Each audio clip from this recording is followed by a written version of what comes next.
Buenas tardes, estamos como todos los lunes a esta hora en Periodismo de Emergencia, este programa que hacemos en esta radio donde uno realmente se siente absolutamente libre y por eso lo hacemos.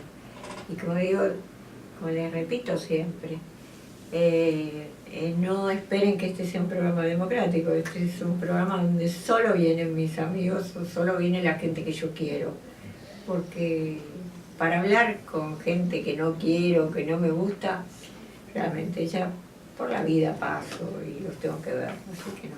Así que acá un gran amigo, un amigo de muchos años, a quien quiero mucho, que como usted lo debe conocer, Edgardo Esteban, alguien que tuvo la mala virtud de haber estado en Malvinas, en esa guerra absurda, terrible, que nos costó la vida de tantos compañeros y tanta gente querida y tanta gente, tantos argentinos que murieron por un desatino de los gobiernos del momento, pero que tuvieron una consecuencia buena. Gracias a eso se precipitó la caída de la dictadura.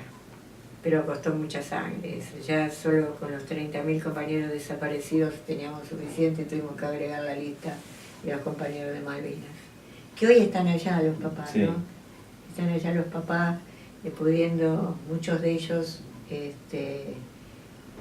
saber cuáles son las tumbas de sus hijos, gracias al enorme trabajo del equipo de patología forense, ese equipo argentino que nos da orgullo a todos, ¿no? Sí, de manera, en definitiva no es el tema de un gobierno, sino es una cuestión de Estado, ¿no? Esto lo inició el gobierno de Cristina Fernández de Kirchner, cuando veía a veces a Roger Waters hace pocos días que le entregaban un premio y no estaban los que fueron los protagonistas de todo ese proceso, porque como se cambió el gobierno y como que si los que antes estaban, o los que eran los que tenían esa mirada más de atacar todo este proceso, hoy están como protagonistas de este proceso. Y me parece que nadie es dueño de ninguna historia, y más en este tema tan especial como es el de los familiares, y el poder poner una flor y poder cerrar una herida, algo que tiene que unirnos a los argentinos, donde hay tantas grietas. Creo que la causa Malvinas es algo que es parte de nuestra pertenencia, sí, y parte de nuestra identidad. Es nuestra identidad, es nuestra historia, es una lucha que siempre ha sido una reivindicación y algo que tiene que ver no solo con la soberanía, sino con nuestra historia. Y aparte es algo que está, es decir, que era indiscutible. Es indiscutible. Cuando vos decís que es popular o que tiene la pertenencia de un pueblo argentino, más allá de las cuestiones políticas, más allá de las cuestiones de la reivindicación, cuando vas a un estadio de fútbol no hay ninguna hinchada que no tenga una bandera diciendo que las Malvinas son argentinas o volveremos a Malvinas. ¿Cuántos representantes de nuestra música popular, empezando con Gieco, con Porchetto, con Lerner, nuestra relación, que gracias a vos que pudimos conocerlo, a Roberto Sánchez, que fue por la causa Malvinas y por esa pertenencia que él tenía tan profunda y que marcaba ese camino de que está ahí, si está en nuestros referentes populares, quiere decir que está en el pueblo, y es algo que va más allá. Que hay matices, que hay diferencias, como en todo, que se debate, porque es una pasión también.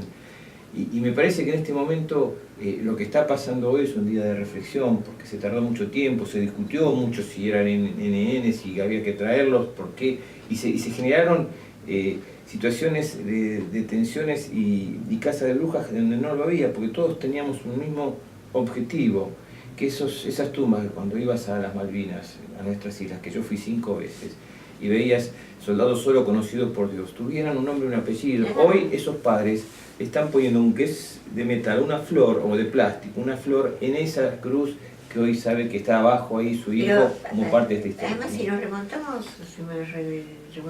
a la historia, los griegos, ¿qué era lo peor que podía pasar? No poder velar sus muertos, ¿no es cierto? Que es lo mismo que el exilio. Creo que le está pasando. Ahora hay un montón de papás, creo que son 99, ¿no? 90. 90 los que pueden ir a poner una flor en la tumba de sus hijos, ¿no? Han logrado saber dónde están, y aunque parezca que es tan importante para uno saber dónde están, saber que no es, que además recobró su identidad, que no es más un cúmulo de cosas extrañas, es su hijo. O sea que yo nunca quise hablar del tema de los 4 tripulantes que murieron en el submarino San Juan, por respeto a su familia y porque no es un tema que creo que hay gente que sabe, pero lo que sí a mí me marca y me duele en todo este tiempo cuando escucho a los familiares, y el otro día en la marcha del sábado había un papá que lo entrevistaban y era también un papá que perdió a su hijo en el submarino San Juan. Es que no saben a dónde tiene un lugar para arrojar una flor, a dónde están. Ese destierro, ese dolor es lo que a mí más me desespera. Estamos volviendo a la primera información que trascendió, y es que estaba participando de un operativo que no... Sí, a metros de ahí, a metros de Malvinas, ¿viste? Y porque eso, a nosotros, yo me acuerdo que en la radio de Plata nos llegó casi el primer día esa información, que eso era lo que había pasado, y como está complicado ver un argentino en eso, no quiere dar información, pero parece que cada día hay más datos, ¿viste? Respecto a eso. Es muy injusto, ¿viste? Es muy injusto, muy injusto. Y lo mismo que están trascendiendo cosas precisamente del submarino que zozobró en Malvinas, que atacaron en Malvinas, que parece que recién ahora se está averiguando algo más de qué fue lo que pasó de verdad. Pero para pagarte para la prensa o para los medios, y uno que nosotros que trabajamos, son 44. Y después son de tapa los diarios y después se diluye la noticia y queda relegado a un recuadrito. Y ese papá y esa mamá es un nombre y apellido, es un hijo que perdió, no es un número. Y eso perdura en el tiempo. Esa mamá que está esperando, que todavía tiene la ilusión de tener, aunque sea que se encontró, todos los días se despierta con esa expectativa, con esa esperanza. Y ese dolor es perdurable. Además venimos de dolor en dolor, ¿viste? No nos repusimos nunca porque no sabemos dónde están, no sabemos dónde los enterraron, no sabemos a todos los compañeros que secuestró y torturó y hizo desaparecer la dictadura. Después de esto se suma lo de Malvinas. Y ahora se suma en democracia, se suma esto del submarino, ¿viste? Es terrible, es como no reponerse de una tragedia a la otra. Es que es un país trágico, ¿no?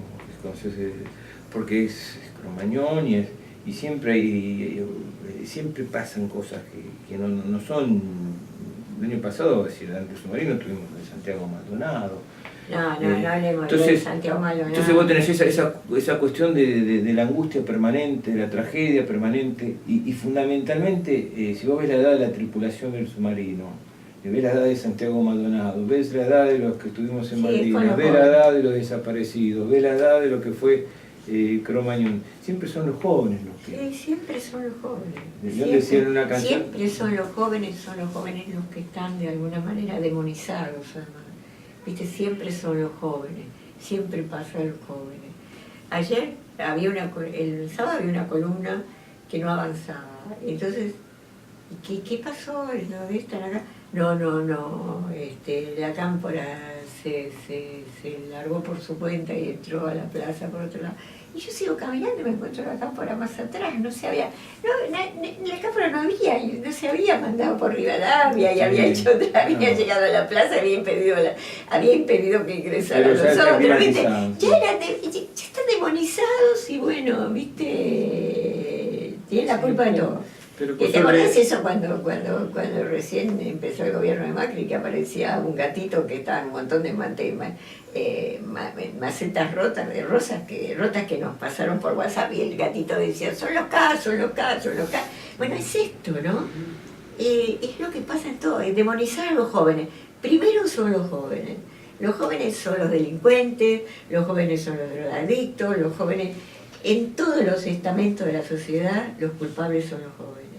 Sí, no te dejan, porque lo bueno es que por más que quieran estigmatizarlos, por más que quieran hacer este cerco mediático, es como que hay filtros y pasan, porque si se los quiere frenar, pero siempre hay endijas que uno ve que fluye, porque la movilización de los jóvenes, la participación de los jóvenes, el compromiso. Yo tengo un hijo, ¿viste? 14 años. Sí, ya sé, tu hijo lo conozco, lo comprometió. Y bueno, ¿viste? Tiene una cosa de compromiso y con sus compañeros y que va más allá y que, ¿viste? Aparte, como ya están en la era millennial y entonces se manejan con otros códigos y otros medios. No saben que existe Canal 13, no saben que existe Clarín, no saben que existe Telefe, no lo saben, porque ellos tienen los youtubers, tienen YouTube, es decir, el otro día estaba en un juego con la PlayStation y hablando en inglés. Digo, porque tiene sus amigos y sus compañeros del colegio. Digo, ¿qué haces? Tiene amigos que se hizo en el juego de Puerto Madre. Me dice, no, porque estoy jugando con un chico que es de Nueva Zelanda. Y entonces te hablaban en inglés y digo, preguntale si conoce a los All Blacks o a Messi. Y hablaban, ¿viste? Y eran compañeros de equipo en una isla que caen y el pibe estaba del otro lado del mundo y tenía 10 años el chico.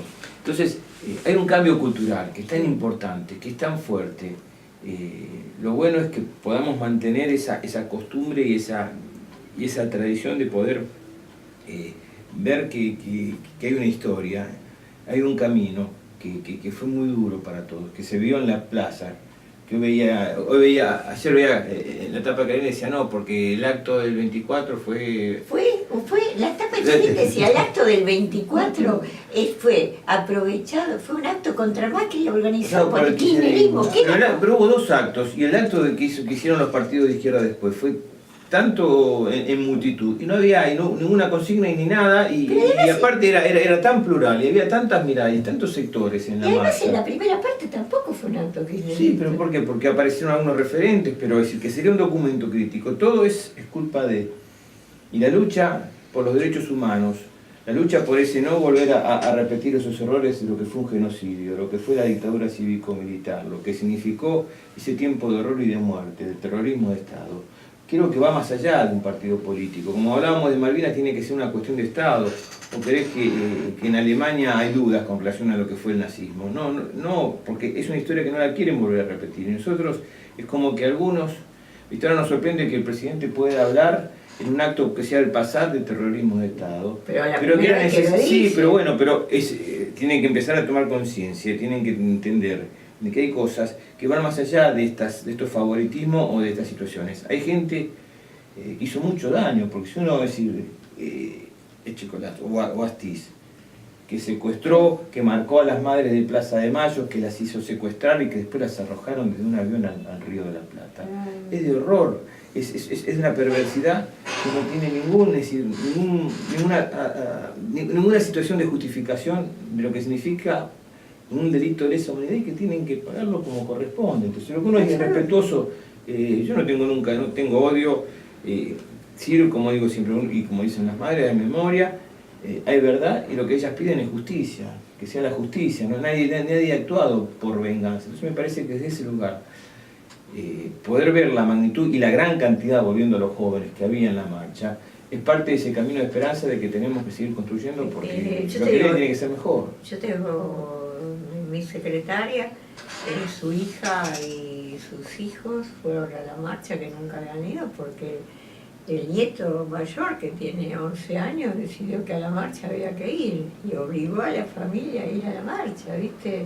Es decir, los jóvenes están tomando conciencia de que todo esto fue un horror y me parece que vos decís que es una gran esperanza cuando los jóvenes toman estas banderas, ¿viste? Y hay otro sector que yo valoro mucho. El otro día justo estaba en una fiesta y me pidieron hablar y yo lo que siento es que los que están marcando este camino de lucha y de referencia en lo que significan sus derechos es la lucha de la mujer.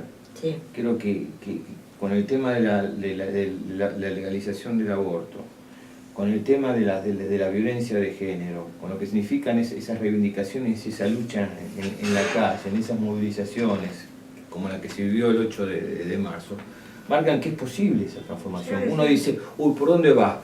Porque tenemos un cerco mediático, la Big Data, todo lo que es el control de los medios, el tema de lo que está pasando ahora con Facebook, acá en Argentina te imaginás que se lo manejaron, porque ellos, el tema de la red y el tema no solamente de los trolls, todo. Además estamos mencionados en el informe de allá, así que olvídate. Pero más allá de eso, esa lucha y ese camino es un ejemplo también a seguir porque es posible de la construcción. Creo que lo que tenemos de conciencia es que tenemos que estar en unidad, es decir, que no hay un sector u otro. Pero me parece que esas banderas que tienen en lo que significa el derecho y las reivindicaciones que están planteando. También tenemos que trabajar en las otras reivindicaciones para sumar y a la vez de acompañar. Ese sentido creo que... A mí lo que me preocupa mucho es que a partir de la justificación del Estado con respecto a la violencia, ¿viste? Santiago se ahogó, a Nahuel no lo mataron por la espalda, todas esas cosas.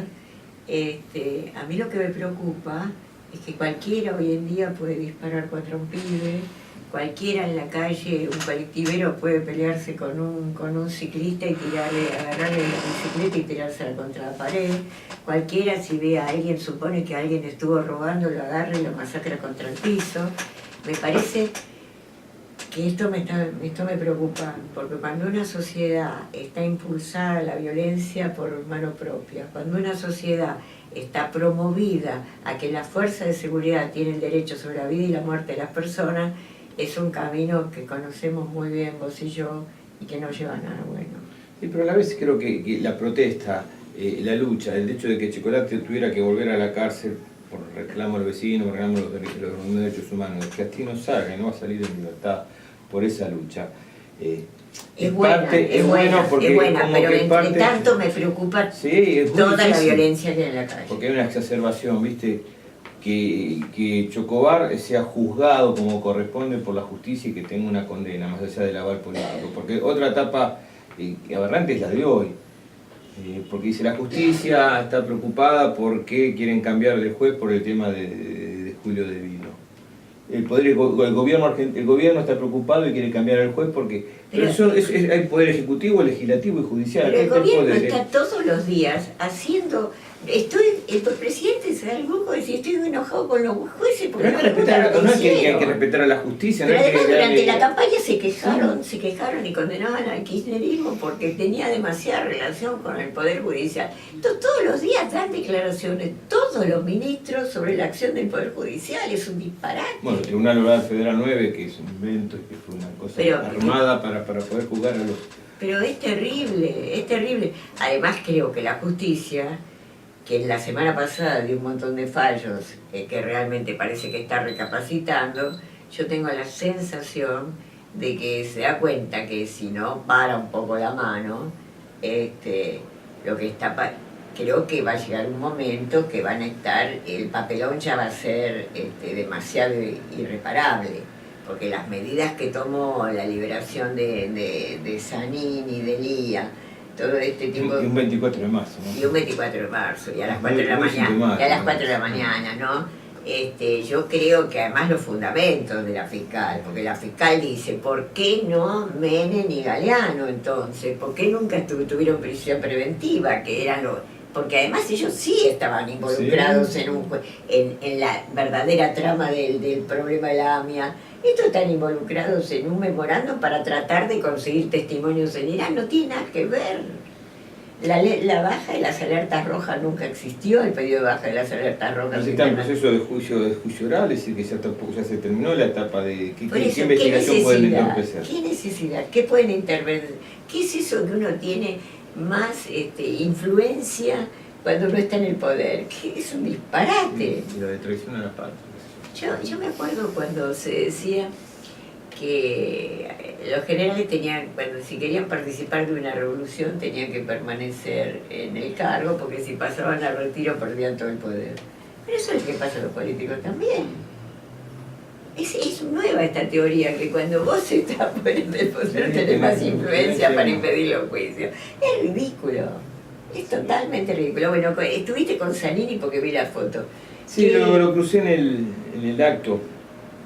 Estábamos en el escenario cubriendo el acto y llegó y aprovechamos para poder entrevistarlo, hablar, estaba muy tranquilo, muy sólido, ¿no? Y muy buenas las declaraciones que hizo.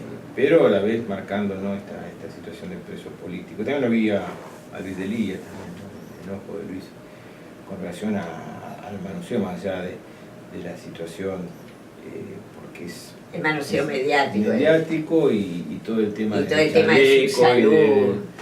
Viste, todo el show que se hace en función de eso y ese circo romano que falta nada más que tirarle la piedra para dar el efecto que se buscaba en las tapas de los diarios y en las grandes noticias, y cómo tapar también. Hay una película que me pareció extraordinaria, que se llama La dictadura perfecta.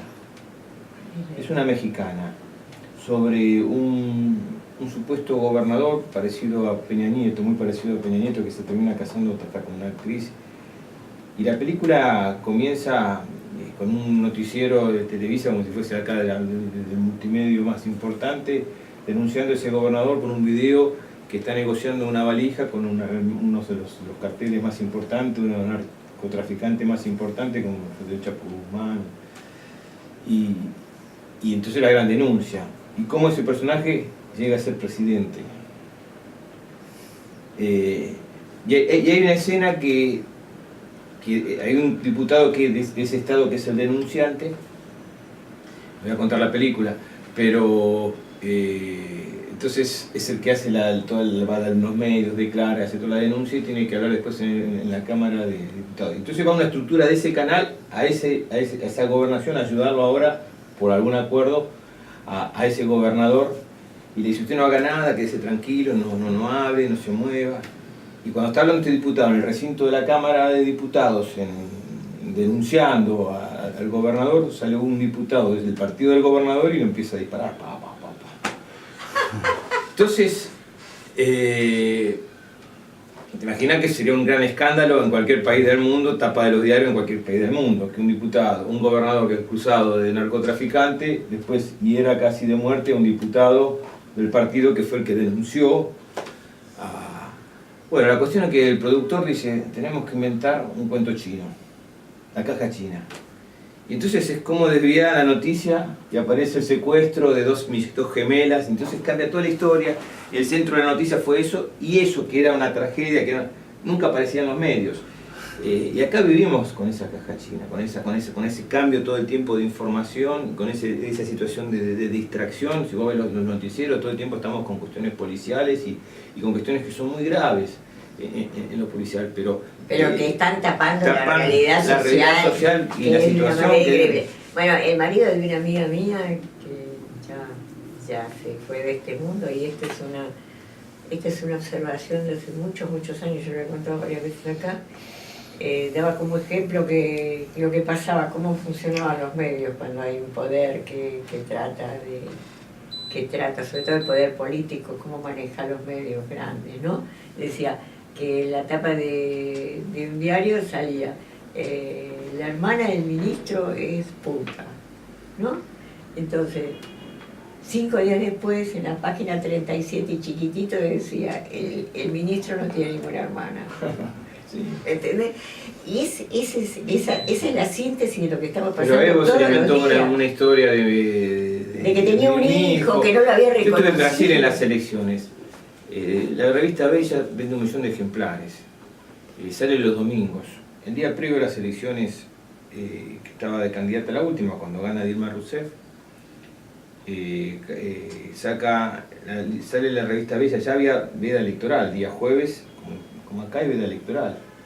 El viernes sale la revista Bella y la tapa está Lula y está Dilma mirándose, dice la historia de cómo ellos hicieron el tema del Petrobras y la estafa y de la corrupción. Y vos leías el artículo, no decía absolutamente nada. Era un preso que estaba adentro, que dijo: yo sí supongo. Claro, pero aún digamos, en los kioscos, que la gente no compra la revista. No, pues ¿sabes lo que hacían?